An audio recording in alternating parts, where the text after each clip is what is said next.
Production funding for Behind the Headlines is made possible in part by the Bartlett Area Chamber of Commerce and its member A2H, engineers, architects, and planners, creating an enhanced quality of life for our clients and community. To learn more about A2H's services and markets, visit a2h.com. the WKNO Production Fund, the WKNO Endowment Fund, and by viewers like you. Thank you. New charter schools, a brewery in the Coliseum, and much more tonight on Behind the Headlines.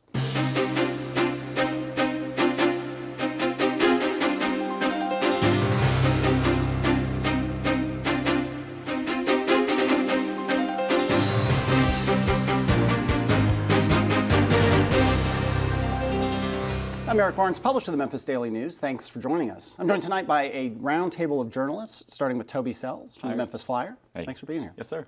Chris Harrington, columnist with Commercial Appear. Thanks for being here. Thanks. Bill Dries, senior reporter with the Memphis Daily News. And Burnell Smith with the New Tri-State Defender. Thanks for being here. Yeah. So let's start, Bill. There was a ordinance on marijuana. There was a lot, it was sort of a headline writer's dream. There's a lot of jokes to be made, but fundamentally there's a real serious issue about crime and how we handle crime in the city and the country. We'll talk about what the council did at a local level and where things go from here. Okay, Councilmember Berlin Boyd has proposed an ordinance, it's still a proposal at this point, that would allow the police to write you a ticket, summons punishable by nothing higher than a $50 fine if you are in possession of less than a half ounce of marijuana. That would be an option the police have. The other options would include arresting you on the misdemeanor possession charge as well. This was discussed and recommended by a city council committee this past week. It goes for the first of 3 readings coming up at the September 6th council meeting. And this is a discussion that goes beyond the one-liners that are very tempting on this, right, and goes beyond the discussions of how the police carry this out. Does it conflict with state law? It touches on a lot of broad issues, including criminal justice reform, including mass incarceration. Right. It touches on a number of issues that are very hot right now in our city. Right, and Britta, I mean, some of this comes from a history of marijuana is illegal, and so that's the law. Also, there was this whole strategy in the '90s of broken windows. That right, somebody who breaks a window in New York, it started. I've forgotten the name. Bratton, the police commissioner up there. Well, lock them up over a broken window to send a message, because we don't want the next step to be a robbery and the next step to be a murder, and so on. And some people really still subscribe to that point of view.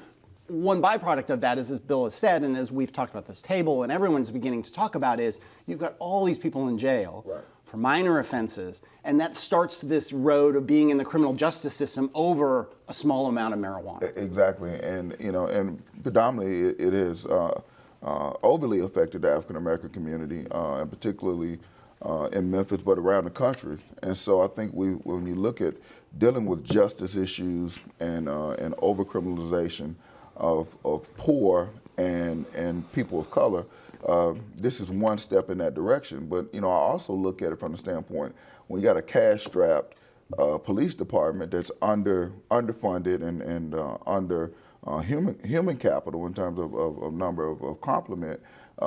This is the way that you can keep police from being tied up with minor, having to go to court to right, defend these minor, and to save resources. Right. So I think it's a smart move from the city standpoint, as well as a way to deal with some of the criminal justice issues that we're trying to handle. Toby, your thoughts on it? I mean, it's also, there's obviously three or four states where marijuana is legal. There looks like there'll be some more on the West Coast this election cycle. There's a national movement to begin to say, look, it's just marijuana. Right, and Police Director Rawlings touched on that a little bit and said, the jury's still out basically on full legalization and what we're going to see. But I think in the committee room when they were talking about that on Tuesday, you really saw kind of a split there. You saw the old school guys, Joe Brown, Janice Fullilove, and Director Rawlings saying that, marijuana is bad, nobody should smoke it, drugs are a demon, is the way that Councilman Brown put it.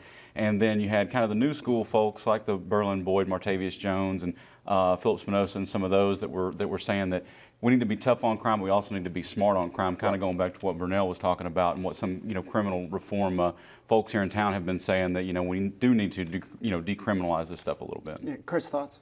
Seems to me marijuana legalization is sort of like marriage equality. It's controversial, but it feels like it's inevitability, and it's a matter of what the process is to get to that point, and this is sort of one small step in a larger process. And I think one of the reasons, the reason that it's easy to make jokes about it is sort of connected to the reason why it's hard to make policy about it, in that it's about, the reason we treat alcohol and marijuana differently under the law is not for scientific reasons, social or medical. It's cultural. It's biases and assumptions about, our perception of who uses it for what reasons and that kind of stuff. So I think a lot of people in Memphis, seem to me, were heartened by the outcome of that vote, where it started out with a lot of, sort of some silliness and what I would perceive as silliness and some sensationalism, and people thought it was going to go one way, and it ended up, being a fairly good policy discussion and a fair, responsible vote, I think. Right. Yeah, and again, you talked about a little bit at the top, Bill, but I don't think you mentioned Nashville has basically a similar ordinance that their city council is moving forward on. It's gone through Has there any reaction yet from the state in terms of their view of these cities trying to change their laws about marijuana? Not yet. Okay. The legislature, as it turns out, has some other concerns, but the legislature goes back to work in January, possibly in October.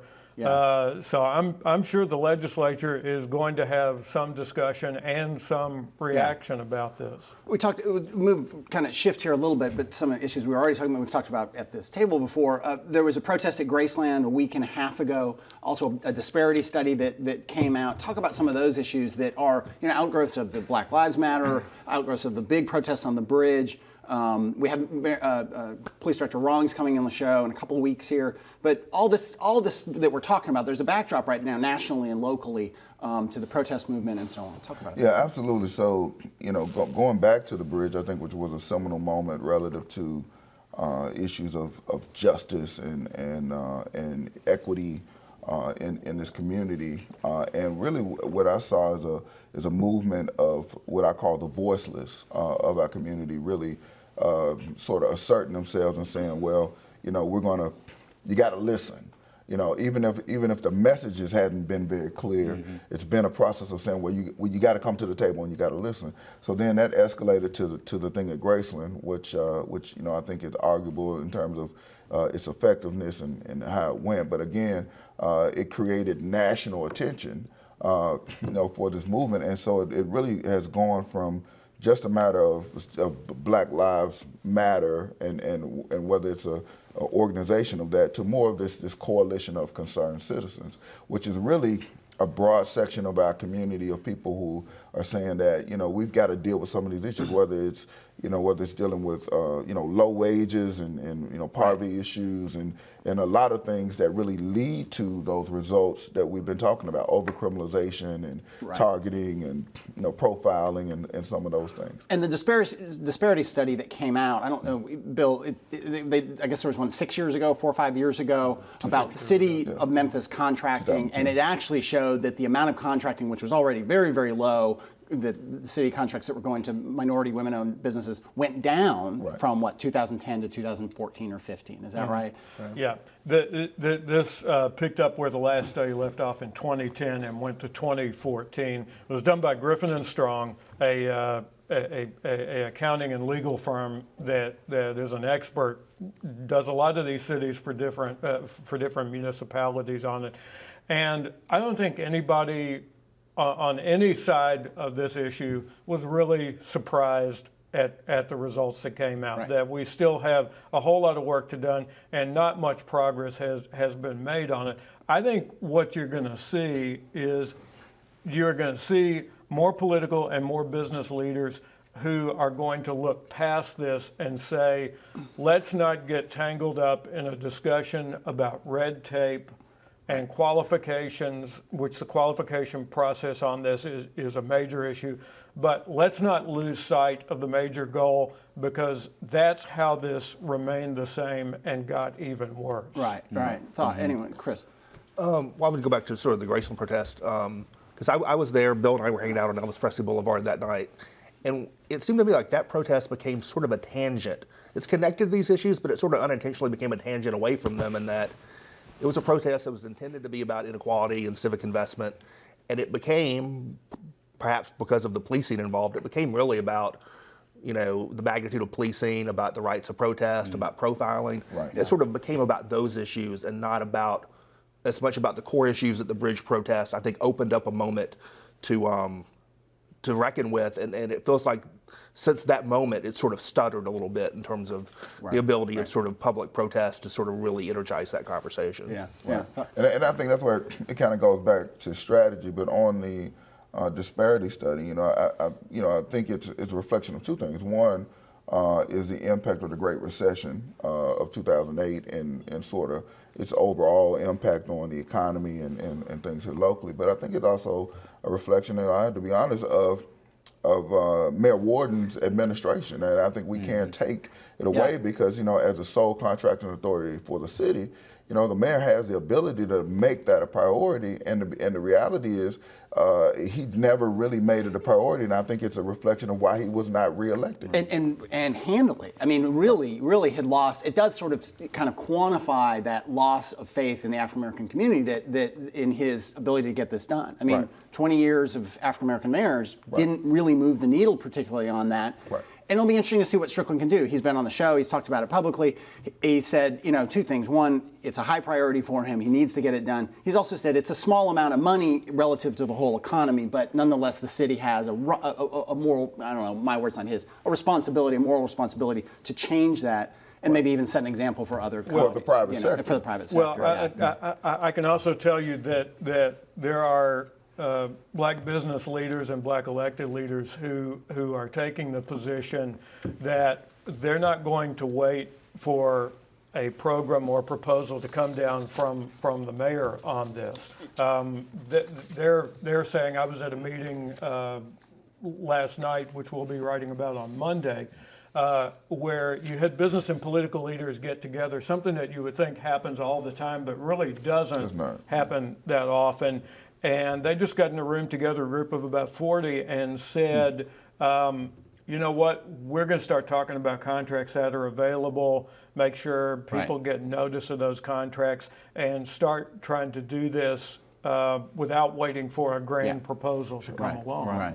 And I think it was this week, or maybe it was last week, that the Edge, which does the pilots and the incentives, they're, for the first time, I think, looking at a clawback on Owens Corning, who has not met its requirements. And that's been a big criticism. Everybody criticizes pilots, everybody hates pilots, but one criticism has been that, there's no follow-up on these. There's no teeth. There's no teeth, but they've actually said to these folks, you're going to lose your incentives or a portion of your incentives if you don't. For the last 3 years, they've done no minority contracting in that particular instance. And when the Edge staff talked to the new manager of the plant here, he didn't even know. Yeah, he wasn't even aware that there of was a what goal. Which is not to vilify him individually. I mean, it's somewhere the process broke that he didn't know or she didn't know. I mean, that they were supposed to do this. I mean, and that's been a real criticism. Are there teeth? Is there follow-up? And it was, I think, for some people really good to see that Edge is going to say, we're not just going to give you these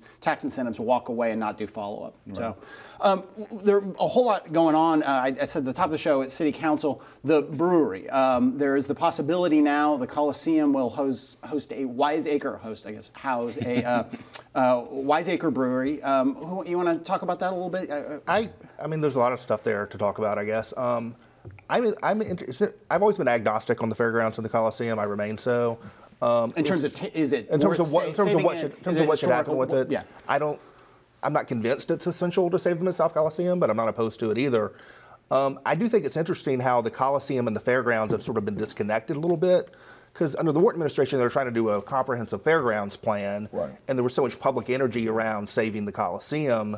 And it seems like lately now it's become what can we find a use for the Coliseum without thinking about a bigger fairgrounds plan. I wonder if something, I was going to say, I actually interviewed this week Tom Murphy, who's a former mayor of Pittsburgh, and who was part of the Urban Land Institute panel. I don't know if panel's the right word, but the group that did a comprehensive fairgrounds recommendation last year in the sort of the waning days of the Wharton administration. He's actually coming into town next week at the invitation of Mayor Strickland. He's doing a couple public events, but mostly spending the day consulting with the administration. And He told me he was under the impression that the fairgrounds is one of the things that he was being brought in to talk about. Yeah. So it seems to me maybe there's wider discussions about the fairgrounds going on behind the scenes. You were going to say, Toby. I was just going to add that you had the Coliseum Coalition, kind of a grassroots movement to see what could happen with the Coliseum over there. From that group has started a larger group, another grassroots called Friends of the Fairground. It's another group. They're getting buy-in from all the communities around the fairgrounds to kind of do a similar thing that the Coliseum Coalition did. I was just going to kind of clarify and say that broadly, because there's a lot of public land, there's huge populations all around. It's been such a dead zone for so long, unless there's a football game. But there's an incredible amount of park space. There are neighborhoods of all different types and stripes all around there. And I've talked to the Friends of the Fairgrounds people too, and they're doing a great job, it seems to me, I'm editorializing, but of talking to everyone. How do we get everyone, rich, poor, black, white, male, female, and how does it become not a destination for people, just hipsters looking for a beer, but a real community and neighborhood amenity? Yeah, and I think that there's a component. I've talked to Fred Jones recently, who does the Southern Heritage Classic, and of course he's tied to that area. But one of the things he's done tons of events there over the years. As a promoter, and when you look at what's happening now in our community, the lack of having a venue that's 5,000 to 7,000 seat venue that can accommodate smaller types of concerts. His voice was, hey, it needs to be a concert venue or a venue where we can host these types of things. Because if you look at it, there is one could say that we're sort of hemorrhaging resources south of the border to all these events that go down. What's it called? The Landers Center. Landers Center. It used to be and the the Bank Soto. Plus Amphitheater. Yeah. My problem with that line of argument has been, because I've had this discussion with Coliseum proponents, is there's assumption is made that all that stuff would come back if the Mid-South Coliseum was a venue. And those venues exist in North Mississippi. They're not going away. And a lot of what they do is mainstream country acts where I think their audience is more concentrated there anyway. So I don't see, you would be in competition with those events. I don't think you can assume they all come back to Memphis. Yeah, they all come back. Because what is the deal with the FedEx Forum has a non-compete that would have to be navigated? Well, they have sort of the first right of refusal for events that come here of certain sizes and magnitude. Okay. So it's like 10,000 seats or above or something, right? Right. 5,000. They can decline to enforce. They can decline to enforce it. Okay. So what happens now? Maybe I'll turn to you, Bill. Just logistically, there's a little confusion because the council approved a period in which Wiseacre can do its feasibility study and spend some time and money if they find that they can build this brewery and kind of entertainment space within there. They're talking about $12 million investment, no city money. The city would actually get paid some rent if certain triggers were met. But there was a little confusion at the end of the vote that the Wiseacre people thought they had a deal to this period of time to research, do their feasibility studies. But then the council said that they were going to listen to other proposals. What this basically involves is that when business people say certainty, they have a much different definition of it than political people do, than elected leaders do. So what happened was the council voted on this, basically sealed the deal, and then the council said, all right, in 2 weeks, we're going to approve the minutes of this meeting that we've had this Tuesday, including the Wiseacre deal, and it will become final. Before we do that in 2 weeks, we're going to hear any other alternate proposals that are out there. So that's what created the confusion. What the council is actually saying is we're taking some heat for not hearing all of the alternative plans, and we're going to give everybody a chance. And we're pretty sure we're not going to undo this deal. Right. So we're in what they call the due diligence period, where the Wiseacre people will look at if this is actually doable. Can you actually put a brewery in the middle of the Coliseum and meet the needs that they have for the tremendous grhrowth that this business because they are going to build apparently. Had. I mean, they're going to build a new brewery. It's just a matter of where. Okay, let's just sort of stay in the. I'll segue from the fairgrounds and the Coliseum specifically, but to charter schools. And there's a charter school approved in Crosstown Concourse. It is now the Sears Crosstown building, a high school. But it does make me think, Bill, of the Maxine Smith STEAM Academy, which is located right in that fairgrounds area, and that has a connection to CBU. And CBU is a part of this proposed, it's now approved charter school that will open in 2017. The 2017-2018 school year. This has been through a lot of different changes. Originally, Gestalt Community Schools, a charter organization, was one of the original partners in Crosstown Concourse. They backed out of this. Then Shelby County Schools got interested in becoming a direct partner with it. It really didn't work for them. So then you had the charter group, which is the original organizers of the school. This is not a national chain of charter schools. This is a local group with a local board of directors. And there were some concerns, and there are still some concerns among school board members, that this is going to draw from Central High School in particular, and might wind up weakening some of the conventional high schools that are in the area. They've talked about those differences as part of this approval, and that charter school is on. So are 4 others that will open up that same year in the city school system, in the Shelby County school system, and 3 others rejected. Is there still a chance that it could, it's been approved as a charter, is there a chance it could still become a contract school like campus is with University of Memphis? It could be, but there really hasn't been any discussion on that. And some of that's a function of the timing, I think, because the school system has had its hands full with the budget season, getting ready for the new school year, and kind of looking beyond that. They approved 3 other, or was it 4 rejected 3 others, rejected and 3 others. Approved 4 others. Other charter schools. But all this, there's also, there's been the ongoing debate about charter schools and about I-Zone schools, which is a kind of an innovation zone school run by the Shelby County School, and then of course the ASD, the Achievement School District, which is run by the state. And the Achievement School District got a really bad audit in the last couple of weeks. I don't know exactly when that came out. A lot of questions. They basically said, you were spending money. Some of it was the stuff you can sort of make light of, that money was spent on some beer and some alcohol and an expensive party and so on that money shouldn't have been spent on. But just the general atmosphere and the oversight, I don't think anyone disagreed with it. I've heard within the ASD that they did not have enough controls in place. The federal government, which funds a lot of education, was concerned. I think some 6 people, if I read the story right, were fired or let go from the ASD as a part of this. And it's only going to fuel the critics. I see you nodding. I don't know if you are a critic, but it's going to fuel the critics, like Antonio Parkinson, a local state House member, who said, look, why are we giving all these schools to the ASD? We lose control. The I-Zone schools are doing better. Let's slow down. Let's put a moratorium on all these ASD schools. Right, and I think that's a challenge. I mean, I had a conversation. Actually, had a conversation last week with Bobby White, who's now working for the ASD, in setting up a more substantial conversation with Superintendent Malika Anderson. And there are some real challenges there, particularly when you say, it really goes to this notion of the public trust. You have $100 million.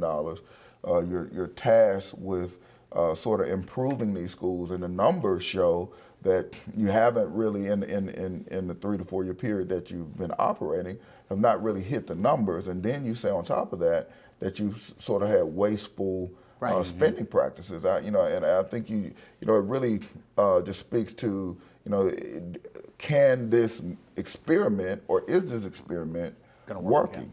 And I should clarify, just so we don't leave anyone in the impression that anyone took money or there was embezzlement. There was no accusation with that. It was sloppiness. Yeah, it was lack what of I would control. call lack of control. Lack of control. Thoughts on the charter schools? Well, one thing on the charter schools, I thought it was interesting that they approved these new schools, considering that they just went through a process of closing several schools, and part of what Superintendent Hobson sort of evoked in that was that part of it was sort of the monetary challenges that the district was having, and saying we got these underperforming schools, we should close them, and then of course then those dollars sort of come back towards the district, because clearly those students come back to the district. And they have talked about that. I think that the position the school system finds itself in is that the school system wants to maintain some kind of oversight over these charter schools. If they don't approve the charter schools, if they say, look, the financial impact of this imposes a hardship on us no matter how good these schools are because of the state money that leaves, their concern has been that in the past, the state has rejected that when the charters have appealed the rejection. So the school system's philosophy on this has become, let's go ahead and approve them and reject ones on grounds that their application is incomplete or they just don't have the details on it. But let's go ahead and approve the ones that do meet that, because then we have control over it. Because if we don't, they'll go to the state, and the state will very likely approve them anyway.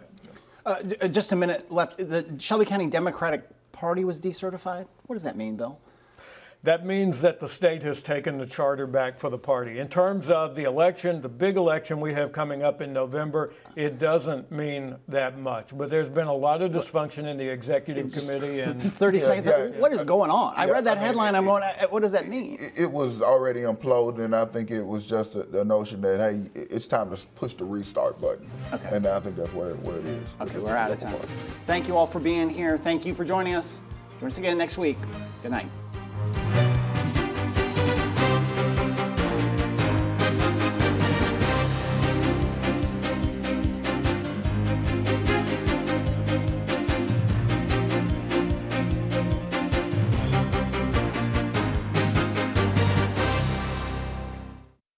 Production funding for Behind the Headlines is made possible in part by the Bartlett Area Chamber of Commerce and its member A2H, engineers, architects, and planners, creating an enhanced quality of life for our clients and community. To learn more about A2H's services and markets, visit a2h.com.